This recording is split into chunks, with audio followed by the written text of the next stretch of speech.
Hey, everybody. What's up? How's everyone doing?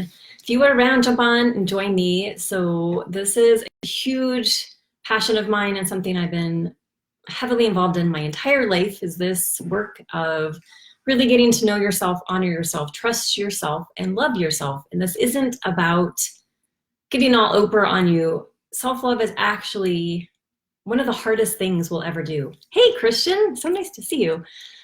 Because loving yourself actually comes at a really high cost, which I know sounds crazy, but there is so much programming, conditioning, indoctrination in us to behave in a certain way, act in a certain way, get certain jobs, dress a certain way, talk a certain way, that starts at a very young age, where we learn at a really young age, these are the things that get me approval or get me rewarded, and these are the things that get me punished or get me in trouble or get me kicked out of my friend group. And so getting to the place where you can actually love yourself just as you are is work. It's work. And again, it comes at a high cost. The cost being getting to the place where you are willing to let go of all those addictions to approval, to acceptance, to belonging, to any stories you might have wrapped up in struggle or suffering, any stories around being the victim or entitlement, all of that garbage. You have to be willing to look at it and to release it in order to come to a place where you can say, this is who I am, all my ugliness and all my garbage and everything, and I love myself just as I am, no matter what. And then when you do that, you start to hold yourself differently. You start to have higher standards for the type of people you spend time with, the types of conversations you have, the types of thoughts that you even allow to pass through your mind, and of course, the types of beliefs that you hold. And when you do that, of course, the cost of this is you end up having the opportunity to have some difficult conversations with people in your life, because when you start to operate with higher standards, it impacts all the relationships in your life. And some of the relationships that are not as high quality as you are becoming are going to start to feel that rub, and there's going to be some tension. And so being able, again, to have the strength to have those conversations, to really do an audit on your life and see what needs to be changed and what needs to be elevated. And of course, once you start to think of yourself as the amazing person you are in every area of your life, then what is required of you, which again, this comes back to the high cost of loving yourself, is taking bold actions, doing those things that terrify you, which could include having those conversations or changing something about your relationship or your career, or looking at yourself and being honest with all the parts of yourself that you haven't wanted to see or that you haven't wanted to deal with, and bringing that up and facing the truth about parts of you that perhaps are tied up in some victim energy or some entitlement stories happening, or being attached to some level of suffering and struggle, and being willing to bring it up so that you can release it, so that you become the person you're meant to be, which is a person that's untethered from all that garbage and all the garbage that keeps us stuck, which a lot of times is old identities around who other people want us to be instead of who we truly are. So the key is, and why I love this topic, is this is actually what I call the rocket fuel of success, because how you view yourself and how you feel about yourself, what you believe about yourself, the story you have about yourself, the idea, every single area of your life. It impacts your relationships with your kids, with your partner, with your family, with your friends, with your colleagues. It impacts your relationship with yourself, how you treat yourself, the types of even activities that you engage in, the types of foods that you eat, the types of thoughts that you allow to cross your mind. It impacts your finances, and because your own sense of worth is reflected in your external worth. So impacts your finances, your career, the types of careers that you're willing to go for. If you're in business, the types of clients that you're willing to work with. And of course, it impacts your mental health, your physical health, how you view yourself, your body, your fitness. All of that is tied up in you and what you feel about you. And if you don't feel good about you, your choices are going to reflect that in the type of partner that you choose, the type of job, your struggles with finances, maybe struggles with weight, struggles in relationships. All of it comes down to, how are you holding yourself? And if you're not holding yourself in high regard and loving and honoring and accepting yourself no matter what, then people are going to reflect that, and things are going to reflect that, your finances, your career, your job. So that's why I talked about it's costly, because once you do the work to get rid of all that stuff, everything starts to change, which is a good thing, but you have to be willing to take the chance of what might happen based on you doing the work to hold yourself in high regard. And what I mean by that is your worth no longer is attached to other people or other things. So this is why also it's really difficult work, because we're trained to value ourselves based on our work, on our finances, on our family, on our relationships, on our body, on our appearance, and getting to the place where you can love yourself no matter what your financial state is, no matter what your relationship status is, no matter what your appearance or weight is. If you can truly love yourself, even if everything's a mess in your life, that's the place that I'm talking about getting to, which again, comes at a price, but the price is worth it. So, hi Ted, so happy to see you. So what I'll be sharing are some stories of my own challenges in this area and how I've transformed in different ways based on this work. And again, this work is not like Oprah type work. This is like heavy duty lifting, deep excavation, which is why a lot of people don't do it, because it's safer just to be the person that your partner thinks you are, or your parents want you to be, or your children think you are, than the person that you truly are. And being able to shake up the system so that you are the person that you desire to be instead of the person that others want you to be. So how this has transformed my life. So the first most obvious area for me, because it started at a young age, was around body, because especially I think for men too, but for women and as adolescents, there's a lot of pressure to look a certain way and to have a certain type of body. So early on, I definitely came into a very destructive relationship with my appearance and my body and my sense of self and worth based on my appearance, and just had a very abusive relationship with exercise, with food, with myself, didn't like the way I looked, didn't value myself very much. And the crazy thing is, the only way through that mess of self-destruction and self-loathing was 100% self-acceptance. And this is why it can be scary, because when you're in a place where you're really fighting against your body and your appearance and exercise and food, to think that you have to accept yourself when you're not, quote unquote, where you want to be as far as appearance or weight or fitness, it can be really scary. And this is what you have to be able to be willing to do, to jump into a place of 100% trust. And so how this worked for me is I had to trust, okay, I'm done with this battle. I'm going to accept myself as I am, even though I'm not, quote unquote, the perfect ideal of what I would like to be, but I'm done with that battle. I'm done trying to contort myself into a person that I'm not. And I'm done abusing myself, and I'm done this whole, cycle of obsession about food and weight. And being willing to say, I'm and that was the chance I was willing to take, because I was willing to trust and honor and love myself, even if that meant I wasn't at the perfect weight, whatever that is, or I didn't like the weight that I was at. And so it takes that trust of like, okay, I'm trusting, I'm choosing differently. I'm choosing to love myself no matter what happens, no matter what I look like, because I will not continue to hate myself and hate my body and abuse my body.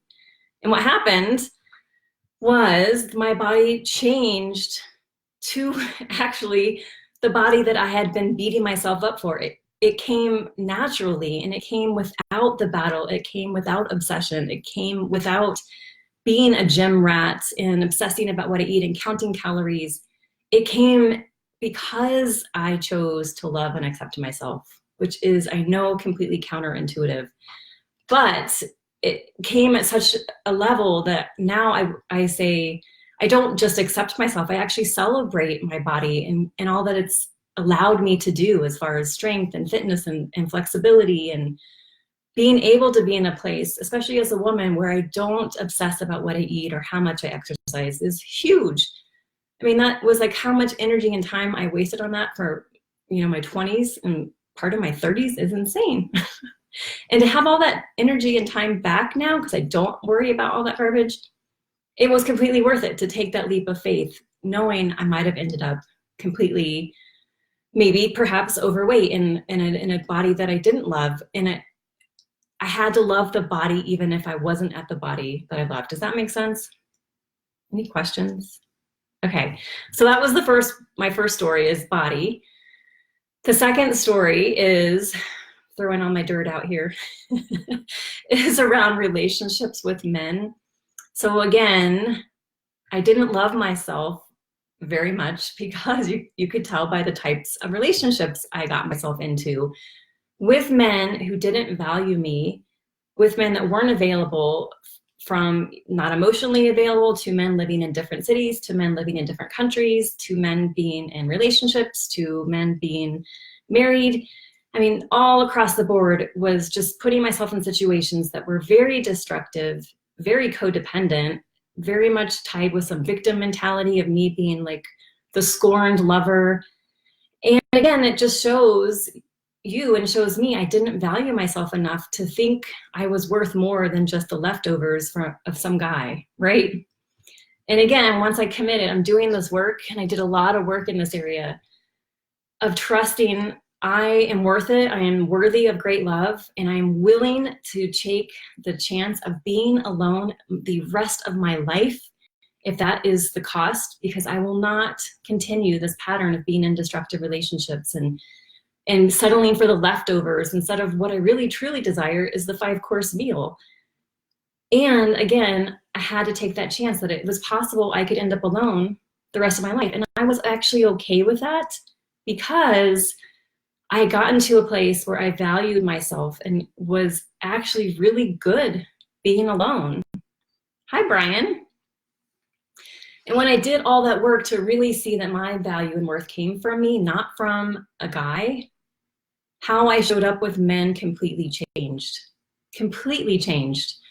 to where in my relationship I'm currently in, within the first couple weeks of dating, I was having those difficult conversations and really was not afraid of it not working out. I was willing to walk away if it wasn't the right match, if it wasn't the right level for me.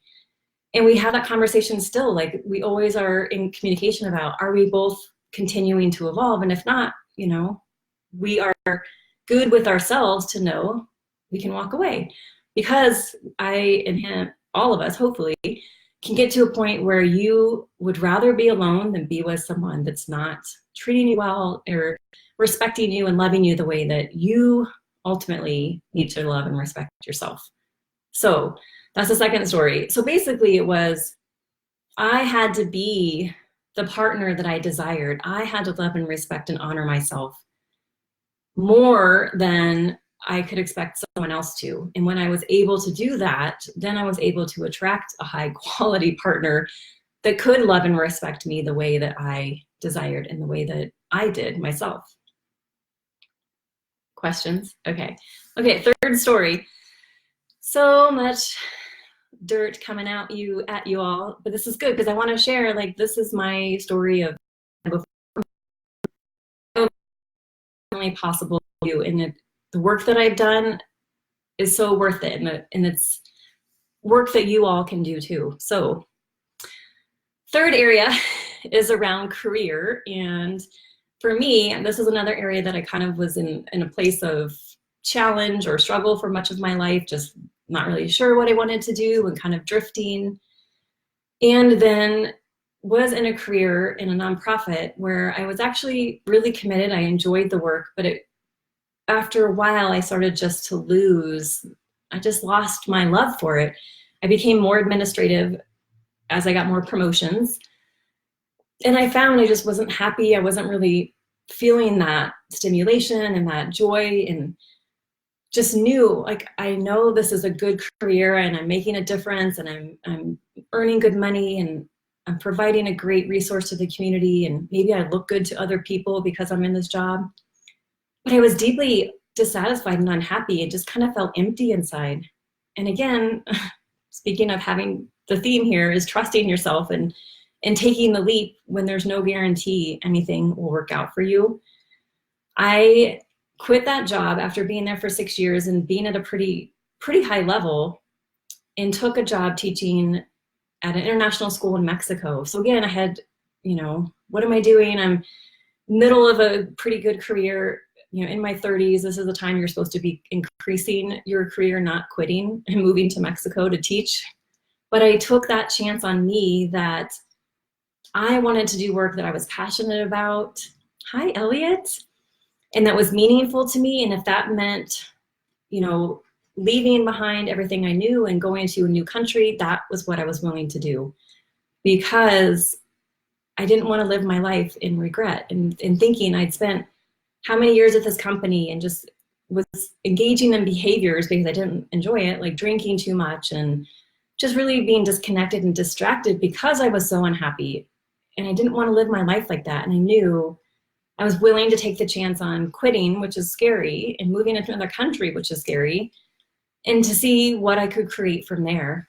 And from there, I created another opportunity to take a position in Costa Rica. And from there, enrolled myself into a coaching school, and then began another great risk, which was starting my own business. So all of these things, of course, have no guarantee of success and no guarantee of the outcome that you might hold and that you might desire. But the work is actually in trusting yourself and loving yourself enough to take the chance on you, that you do it, that you take those bold actions, because you become the person that honors and loves yourself, and you know what you desire is out there and that you're worth it, and that you'll do whatever it takes, no matter how scary, uncomfortable, unpopular, inconvenient, you'll do it. And that really, truly is the key to success, honestly, because it comes at a high price. It's not easy, it's not convenient, and it's not a quick overnight, put a Band-Aid on it and you're done. It requires deep work if you really want to come across in your life as the person you truly are, not as the version of you that other people want, or I don't know, like a watered down version of yourself, which I felt like I was for a lot of my life. So are there any questions? I know, Brian, you've done a lot of this, of taking risks and doing things, and same with you, Ted, and who else is here? Can I see? I can't see who else is here. So I'd love to hear from you all. What are some things that you have taken risks on that show like how much you value you? Like you're willing to walk away from a bad relationship, or quit a job that you've been in for a long time, or take a chance on doing something completely out of the ordinary and inconvenient, and maybe your family was like, what are you doing? You're crazy. That's foolish, but you did it anyway. Because really what you're demonstrating in those moments is that you do trust yourself, even if it's scary, and that you honor and love yourself, and that you're willing to do whatever it takes to create a life that you can be proud of, that you can get to the end of your life with no regrets and feel like you have a legacy to leave behind, which really is what I'm about.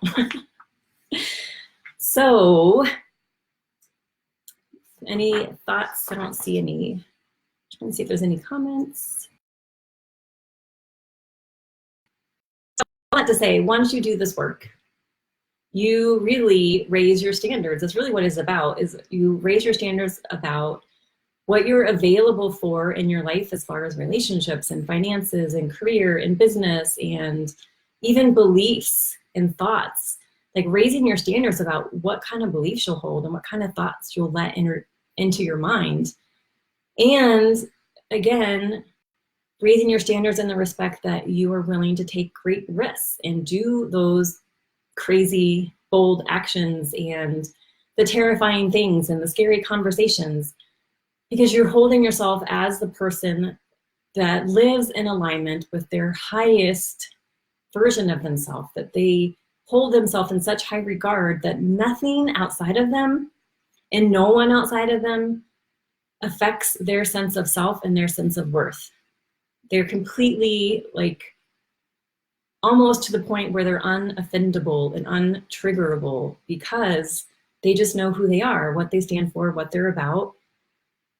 And that is such a beautiful place to be, because you see, you have the power to create every experience that you desire, and that all the power that you have ever sought from outside of you, from business or from career or from partners or from your body, all comes from you. And that is the biggest source of freedom, because you can stop the searching and stop thinking that you're going to get validation and approval and acceptance from anywhere outside of you, and know that it always comes from you. All right, yay. Ted, I was in a comfortable, successful career that and forced to reinvent myself in my 40s and reinvent again and again. Yes, I love it. So important to be flexible and to know, like when I first quit that job and moved to Mexico, you know, things have changed and evolved since then. I'm not the same person now as I was then. And being flexible with how things turn out and shifting and knowing, again, what is true for you and acting in alignment with that person that holds themselves in high regard, that sees themselves as the best version of them. Okay, friends. So this is the work I do. This is the work I do with my clients, because if you don't value and honor and see yourself as worthy, it impacts your business and your finances. And of course, it impacts your relationship with yourself, with others, and of course, your health, your mental and physical health. So, and the reason that we go deep is it's not a Band-Aid. We're not looking for the quick fix. We're looking for sustainable change that supports them in having the career and the business and the relationship and the health throughout their life, not just for a month, and then it's back to being miserable again. So if you are in a place where you are looking for a different level of support, a different kind of support, and you're frustrated with all the information about how to grow a business and what business is, and maybe just not in a place where you're grooving in your business and really ready to not only revamp it, but throw it all, like all the rules out, and really design it your way from a place of high value and high worth, I put a link to contact me to book a call. And then also I have a training that I conducted last week. If you didn't get your hands on that, just send me a DM and I'll send you the training. So it's 3 proven mindset strategies to boost your visibility and your revenue this month in your business. Super powerful, tons of great resources. And at the core of it, of increasing your sales and, you know, clarifying your offer and your message and being that sought after person and being the authority in your field, the core of all of that, y'all, is honoring and loving and respecting yourself no matter what, and holding yourself in high regard no matter what, because that will directly impact your sales and your message and your offer and how you're seeing to your clients and the type of clients that you're attracting and the type of people that you're attracting in your life and opportunities in your life. So there is a connection, and it's the key component of your success. And I'm all about it. I know not everyone loves it, but it's, to me, the most important work you will ever do, for sure. And it's the best gift you will ever give everyone in your life, as well as yourself. All right. So psyched to have you all here. If you have any questions or comments, please know. And I'll see you all again soon. Bye.